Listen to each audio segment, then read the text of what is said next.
Hello mga kamari, good morning. For today's video mga kamari, kay mag-prepare ta kay today is Monday ganern.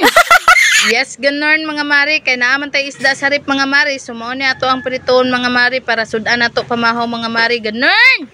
So mao to mga mari, usa na to siya pritoon kay dako-dako man day ni nga isda mga mari. Ato sa ning gutad-gutaron mga mari para sakto ra sa to ang kalaha mga mari ganern. Dili ra pud kayo obvious mga mari nga perti na tong pangusog dira mga mari kay prusin na kayo atong isda. So mao to mga mari, gamitan na tong power ganern. Oh my god.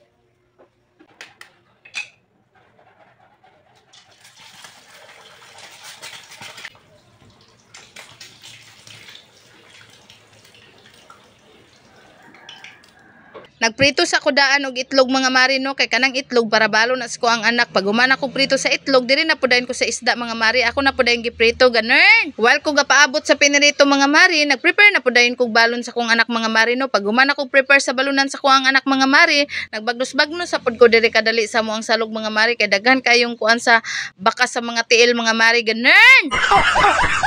So mao to mga mari no, proceed ta sa to ang estudyante. Ako na din ang giilisan og media sa kuang anak mga mari, gipix ang iyang buhok para hapsay inig madtog eskwelahan mga mari. So mao to mga mari, ako nang gipix ang iyang buhok. Ang ako apong mag-ama naglingaw-lingaw sa pud sila sa daplin mga mari no. So mao to pag human og pix sa buhok sa kong anak, nagkaon na pud dayon siya diri sa amo ang lamisa mga mari. So ingon ana ra nga mo ang dili routine mabuntag mga mari no. Balik-balik siya mga mari, kapoy ba siya pero unsaon man mga mari nganong ni enter ta ganern. Oh my god. So mao na to mga mari. Thank you for watching and God bless everyone. Bye!